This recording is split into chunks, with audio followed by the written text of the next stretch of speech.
سلام آقا.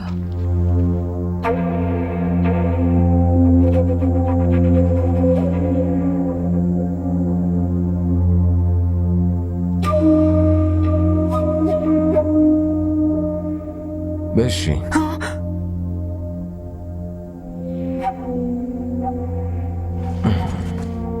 گفتم بشین. اونجا نه، اینجا بشین. گفتم اینجا بشین.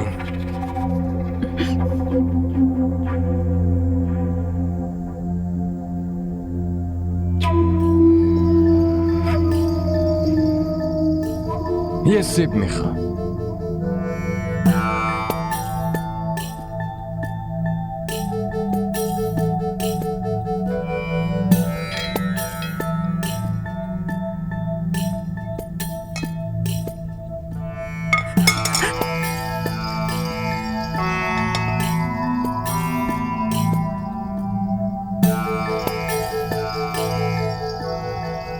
اینجوری نه، اینجوری قاچ کن. اینجوری نگاه کن. اینطوری قاچ کن. اینطوری.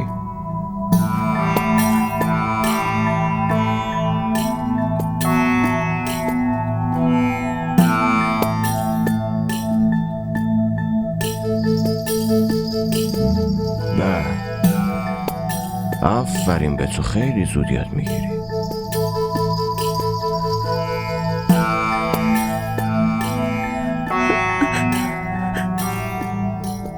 ساده به نظر میرسه، اما دختر فهمیده. میفهمی دارم به چی میگم. دیشب در رو باز نکردی نه؟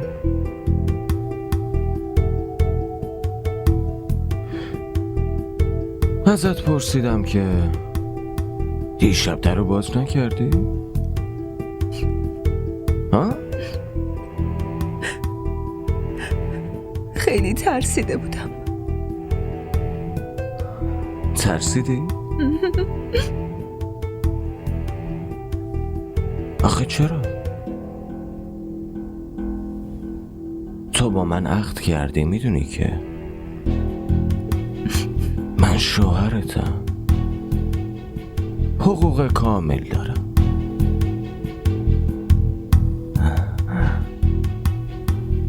نباید با هم اینطوری باشی آخه. نه.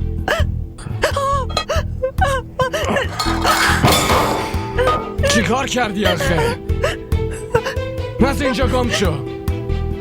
دستتم پاسمان کن. دختر یه احمق ضد حال زن.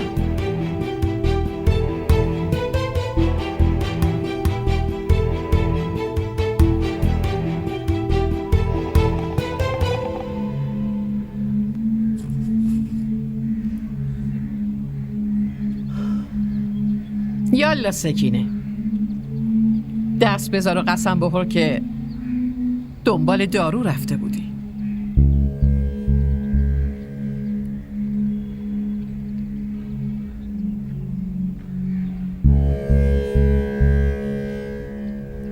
من قسم میخورم بیبی که دنبال دارو رفته بودم. برای کی دنبال دارو رفته بودی؟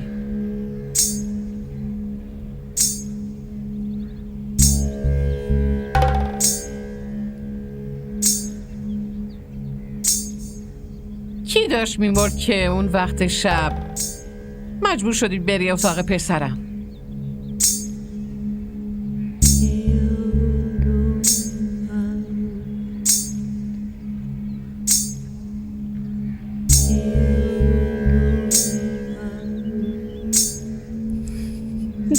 آخه آسیه حالش خوب نبود بیبی.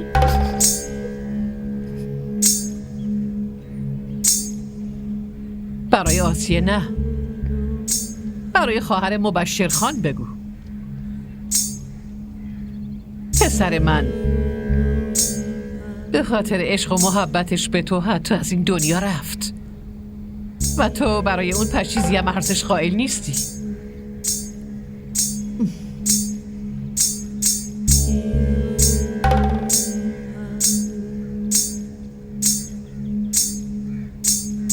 حالا بگو من باهات چی کار کنم؟ ها؟ خفم کنین یا زهر بدین یا هم هر جور تنبیهی که میگین من قبول دارم. اما بیبی به من این تهمت رو نزنین که جون خواهرمونه. من برای آسیه هر کاری کردم از انسانیت بوده.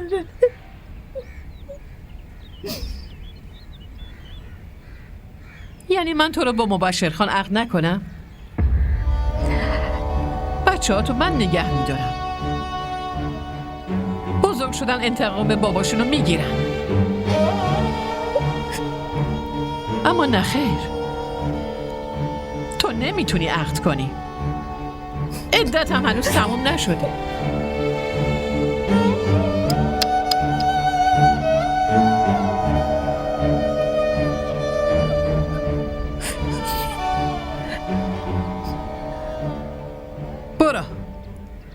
برو به همه بگو جنت بیبی حکم داده که گیسوهای سکینه باید بریده بشه. نه خیلی، نه بیبی، نه بیبی، منو ببخشیم بیبی، نه خواهش میکنم بیبی، اشتباه کردم، رحم کنین بیبی، بیبی اشتباه کردم، بیبی رو بچه ها تاثیر میذاره، بیبی شما رو با رو قسم میدم بیبی، خواهش میکنم.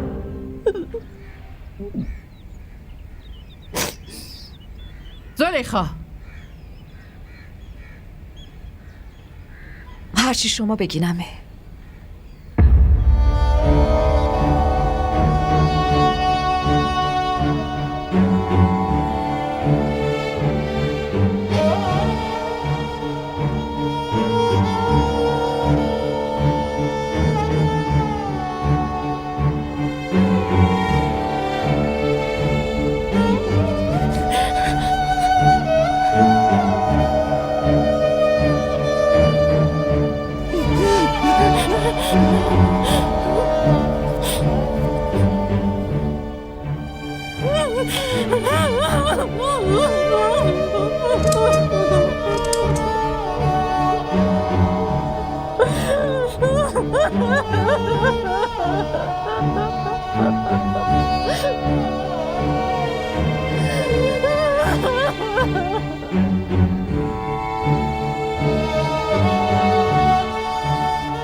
آبجی سکینه،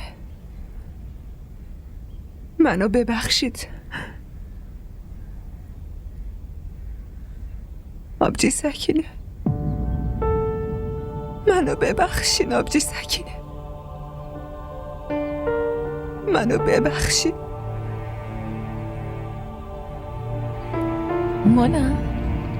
مونا ببین، به عروسکت لباس عروس پوشوندم. چقدر لباس عروسش خوشگله، نه؟ مگه نه؟ این عروسی میکنه. مونا اینو ببین، بیا دومات چقدر جذابه، مگه نه؟ مونا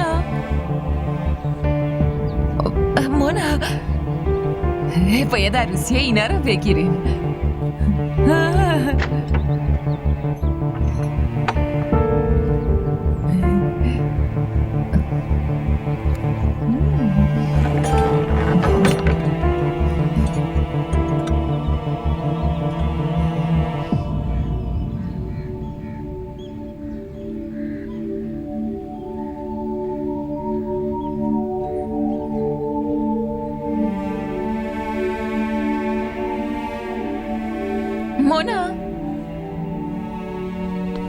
مونا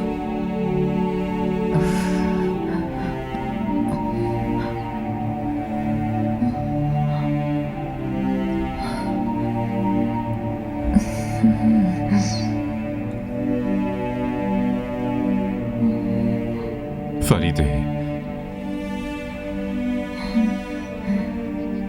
فریده جان،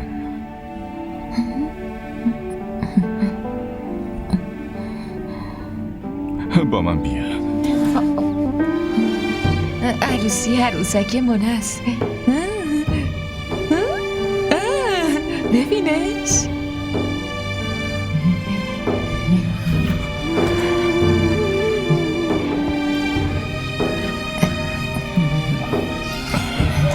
عروس چقدر قشنگی. آره.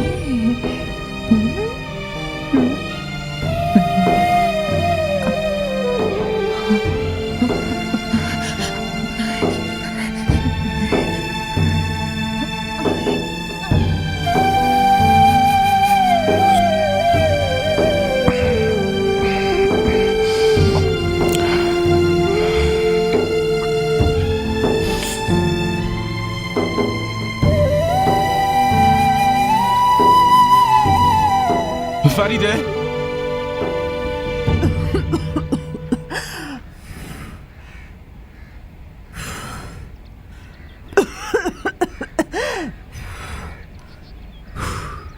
آسیه، مانا،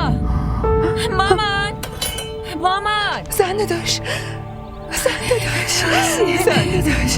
سلام. آسیه تو ندیدی که مونا کجاست؟ مامان رفته بود مدرسه دنبالش. هر دوتاشون هنوز خونه نیومدن. درو باز کن باشه. میخوام بیام داخل. میخوام خانواده شوهرتو ببینم. آسیه این مامان بزرگ و نوه که هستن اینا خیلی منو اذیت میکنن. خونه نمیان. من دنبال مونا رفتم مدرسهش اما اونجا هم نبود. مامانم نبود. درو باز کن دیگه. زنده داشت. داداش چطوره؟ داداشت خیلی عوض شده آسیه. همش منو دعوا میکنه. خیلی عصبانی میشه. آره آسیه زود باش دیگه. من خیلی گرسنم شده. چیزی برای خوردن داری؟ حداقل یه لیوان آب بهم بده. یکم آب میخوام. میرم برات آب بیارم. بمون. فریده چرا اومدی اینجا؟ من که بهت گفتم نیا. باید از اینجا بریم. پاشا زود باش. اینجوری نمیرم.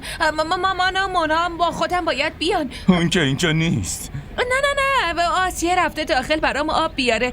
اینجوری خوب نیست. از خونه شوهرش همینطوری بریم. آره ممکنه ناراحت بشن. آخه من چطور به تو بفهمونم؟ پاشو بریم. نه خیر وایسا رفته آب بیاره. زنده داشت.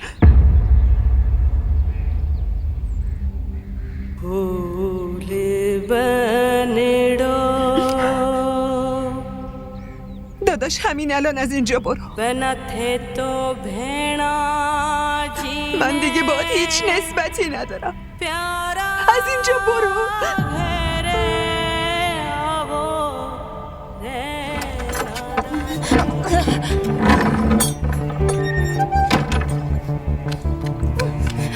باید همینجا بمونی. به من گوش کن. دیگه حق نداری پاتو از این خونه بیرون بذاری. من میرم. الان میرم که مونا دیگه مرده. تو فراموش کردی با دستای خودت اونو کشتی. و من خودم با این دستامونو دفنش کردم. همه مردن. بفهم مردن. اول مونا بعدش مامان و الانم اون آسیه بیچاره. اینو تو سرت فرو کن. دیگه هیچی بر نمیگرده. همه مردن. حالا الانم دیگه نوبت برا تو رسیده.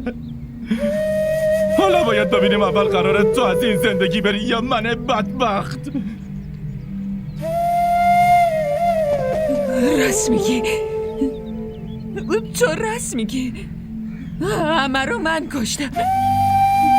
مومانه رو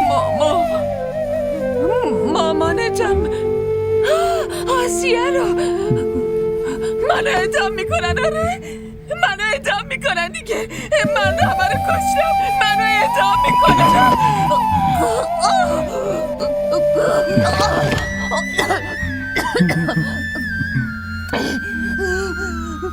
बनते तो भेणा जी ने प्यारा घेरे فریده باش. रे नदानी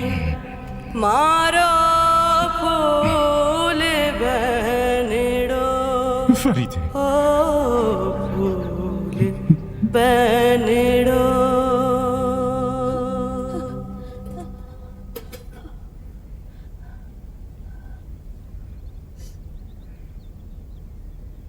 بیرون پشت در کی اومده بود؟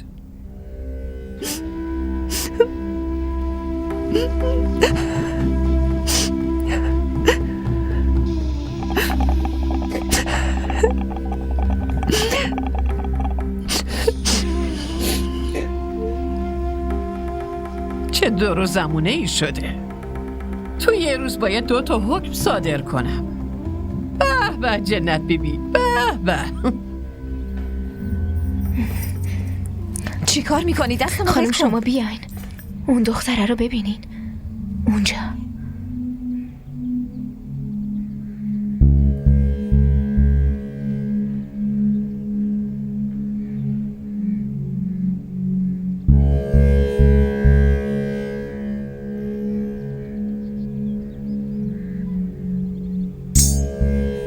اون کیه؟ اون کیه؟ اون سیبیلو؟ سرایدار جدیده.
دارم ازت میپرسم.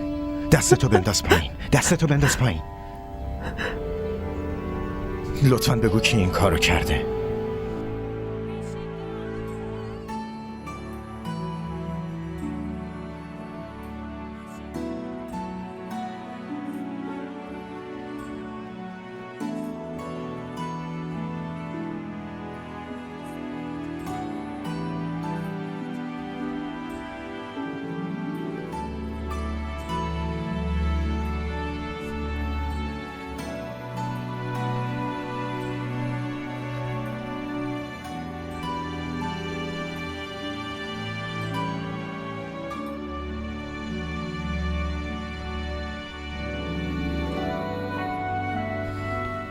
شما چطور میتونین این کارو بکنین؟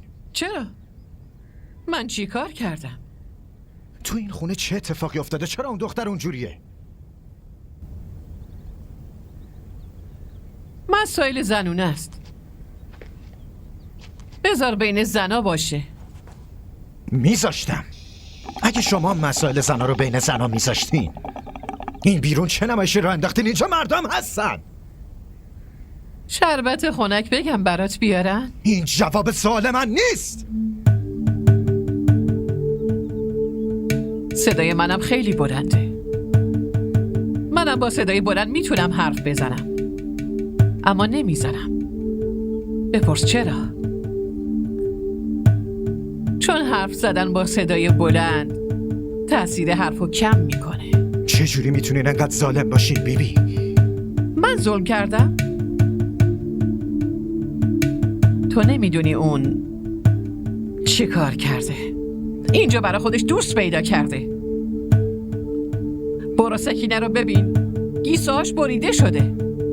من نمیتونم اینو باور کنم که شما مادر منین. منو مجبور نکنین که به قانون رو بزنم و بر علیهتون شکایت بکنم.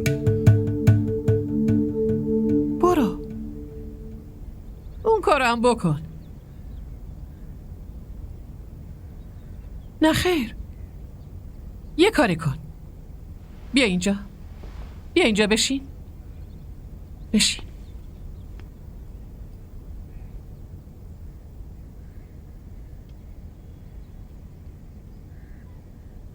حالا محکمه برگزار کن.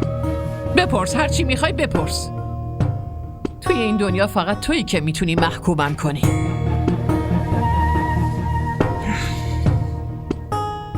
این محکمه شما و این قدرتتون مبارک خودتون باشه.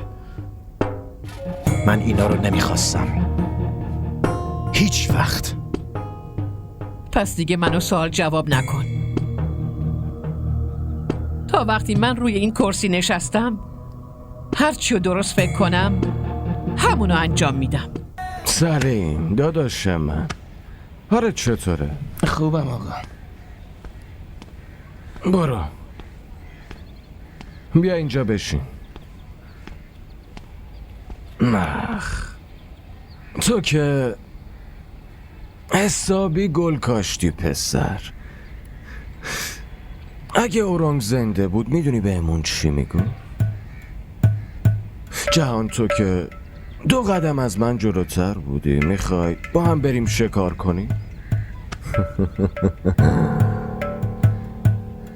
نگفتی بریم شکار کنیم؟ چرا که نه آقا؟ چی رو باید شکار کنم؟ شیر رو یا آهو رو؟ شیر رو هم که شکار میکنی، سگم شکار میکنی، اما الان دلم آهو رو میخواد، یا آهوی خوشگل.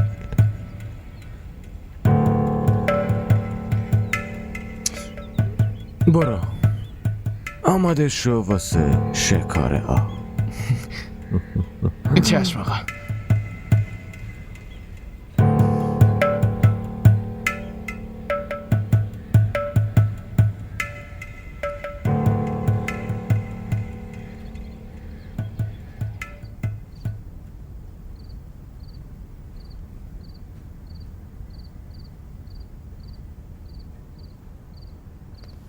چرا این ظلم رو تحمل میکنی؟ هر چقدر که تحمل کنی همونقدر بهت ظلم میشه. پس من چی کار کنم؟ شورش کن.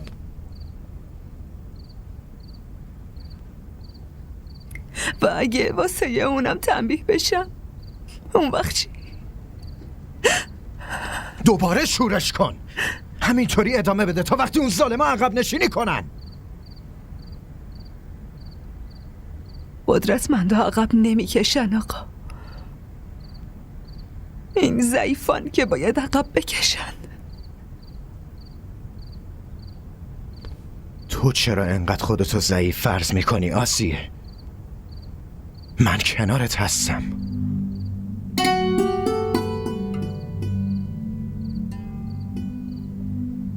شما چطور کنارمین؟ شما گاهی وقتا هستین، گاهی هم نیستین. آسیه به من نگاه کن. حرفمو با دقت گوش کن. وقتی که من باهات نیستم محبت من همیشه همراهته. بله آسیه، من دوستت دارم.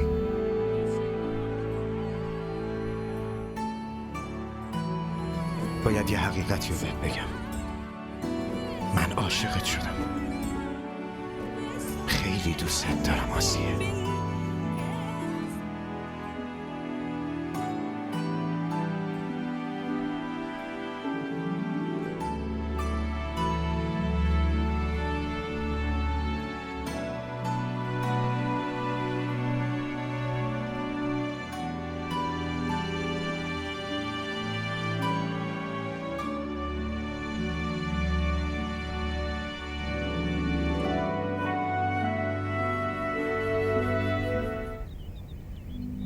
وای خدا، چی شده؟ راستش آقا من ترسیدم.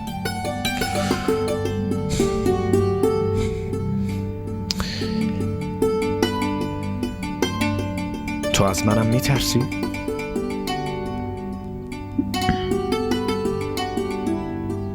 دارم ازت یه چیزی میپرسم آسیه. تو از منم میترسی؟ نه خیر آقا. من الان از خودم میترسم.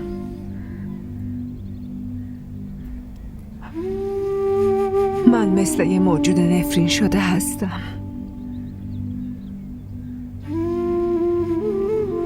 اونی که منو ببینه نفرینم دامنشو میگیره.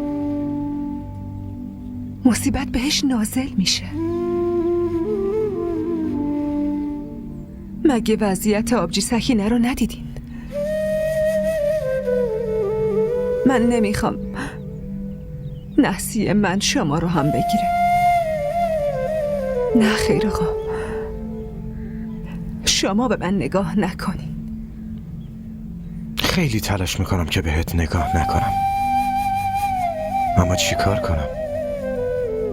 نمیتونم خودم رو کنترل کنم. دیگه کنترل خودم رو از دست دادم.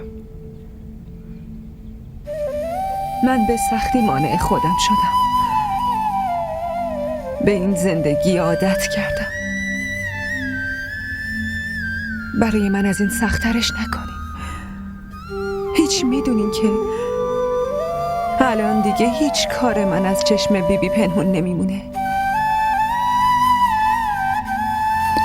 من همین جوری خوبم. میخوای همه عمرتو با بدبختی بگذرونی؟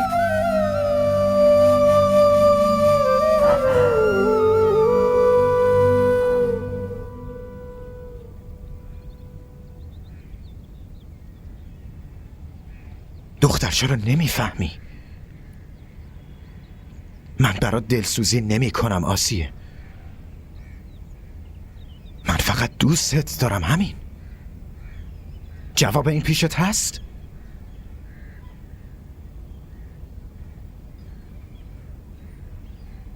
من با آقا جهانزیب عقد کردم.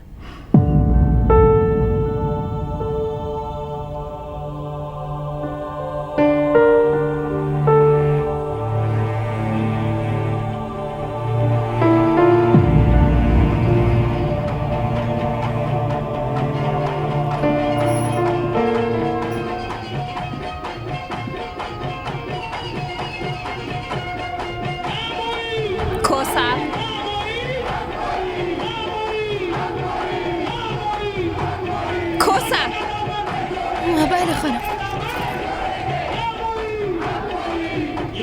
بیرون چرا انقدر سر و صداست؟ سالگرد حضرت باباست. مردم زیارتگاه جشن میگیرن. چند روزه؟ امروز شروع کردن، تا 3 روز ادامه داره.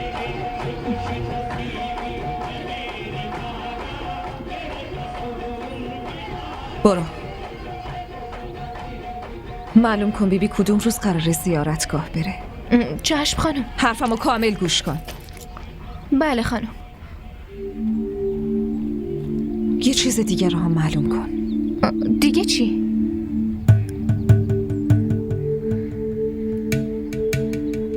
این که اونم زیارتگاه میاد یا نه؟ فهمیدم.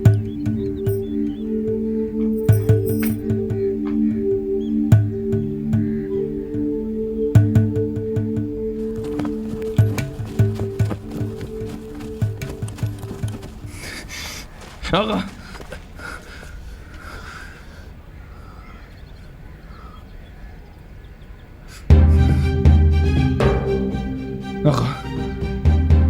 منو ببخشین آقا.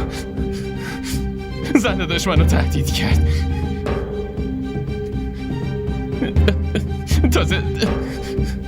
تازه به هم پولم دادن آقا که براش خبرچینی کنم.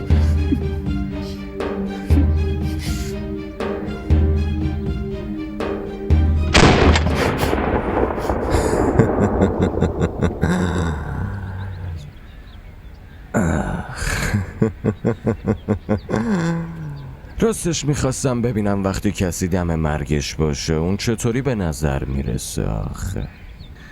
اما تو که هر غلطی کرده بودی خیلی زود اونا رو کردی آخه ساده. آقا منو ببخشید، من به سندادش میگم دیگه نمیتونم.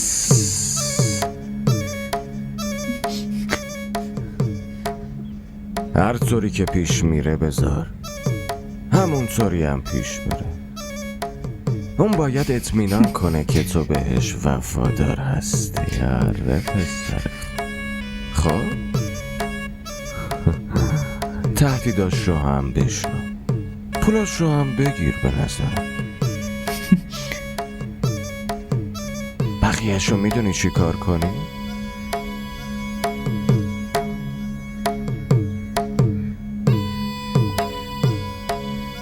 یالا پاشو.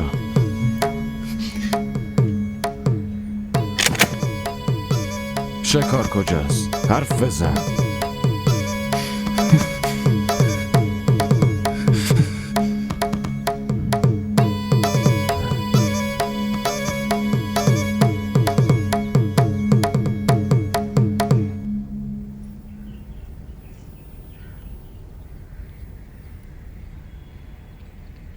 خب پسر، اون روز به نظر می اومد خیلی شجاعی. وقتی اون دختر گوشه حیاط نشسته بود چطور جرأت کردی بهش زل بزنی؟ منو ببخشید خانم، فکر کردم خدمتکاره. اگه تکرار کردم گردنمو بزنین. اونو بعداً میبینیم. ولی اینکه الان چه تنبیهی باید بشی و خودم بهت میگم. منو ببخشید خانم. حتما میبخشمت، ولی حالا چه عجله‌ایه؟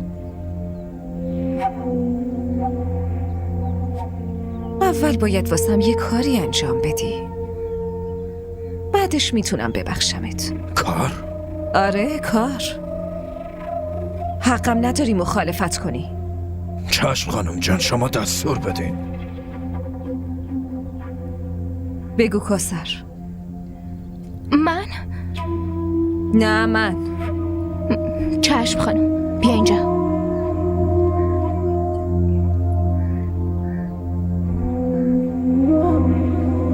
نه خانم جان نمیتونم، آقا منو میکشه. فعلا هیچکی خونه نیست. صورت تو هم که میپوشونی، هیچکی نمیتونه بشناستت. اگه این کارو انجام بدی میتونی این بارو قصر در بری. اگه آقا جهان موضوع دیروزو متوجه بشه پس نمیتونی قصر در بری.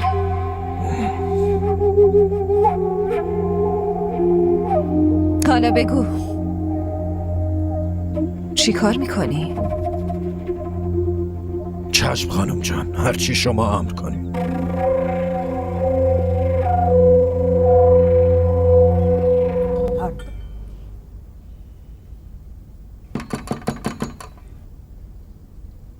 سلام بیبی. علیک السلام. بشین جهان.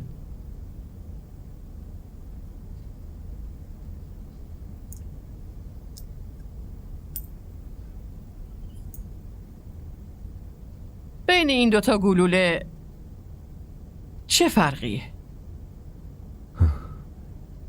بیبی این استفاده شده، اما این یکی فکر نکنم. همین؟ اگه اورنگ می بود اونم همین جوابو میداد. واسه همین من از جوابت خوشحال نشدم. اورنگ بی فکر بود، اصلا پسر عاقلی نبود، واسه همین کشته شد. اما من میخوام تو از اورنگ جلوتر بزنی. مردم از اسلحت نه، از خودت بترسن.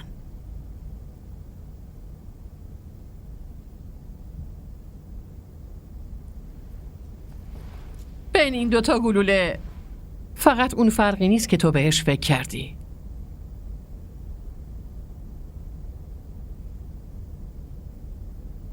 این اون گلوله‌ایه که توسطش مردم جونشون رو از دست میدن. اما این گلوله ترس رو تموم میکنه. این گلوله زمانی ارزش داره که حتما داخلی اسلحه باشه. یه بار از اسلحه بیرون بیاد، حتی اگه قلبی رو هم بشکافه قابلیتش تموم میشه و تو باید این کار رو انجام بدی. شلیک نکن پسرم، بلکه بترسون. شاهزیب خونه رشاد رفته بود.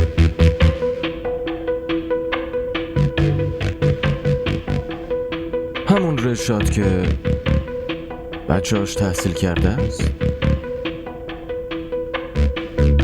آره، همون رشاد.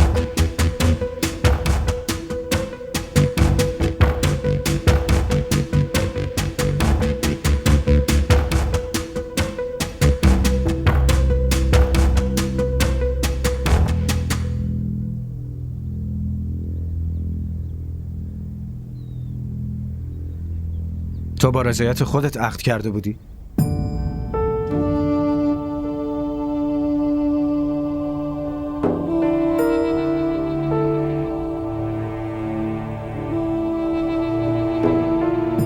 سوال سختی نپرسیدم که نتونی جوابشو بگی بهم.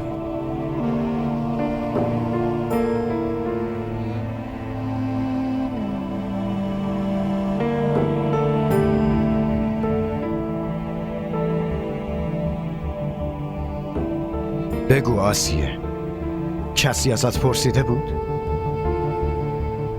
نه خیر، نه. تا وقتی که توی عقد رضایت خود دختر نباشه اون عقد درست نیست.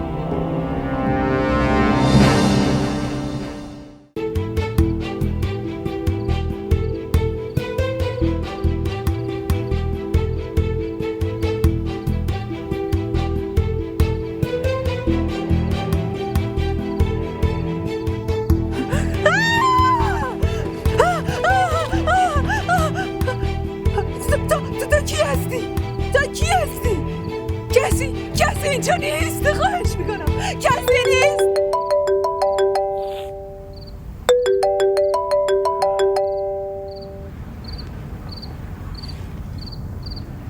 بله بفرمایید.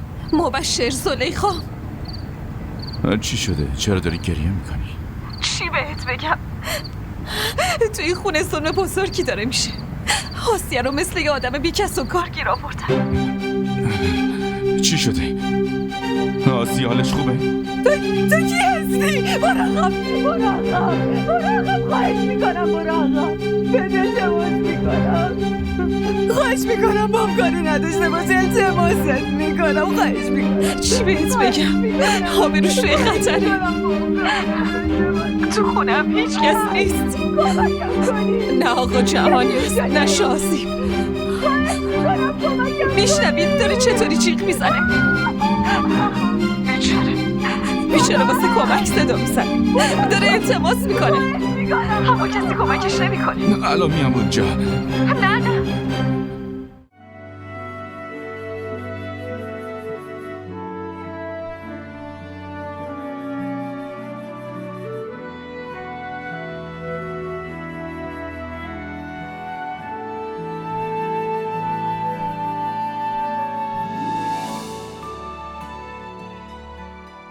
DDTV ارائه کننده بزرگترین سریال های درامای ترکی، کره‌ای، پاکستانی دوبله شده به فارسی می باشد.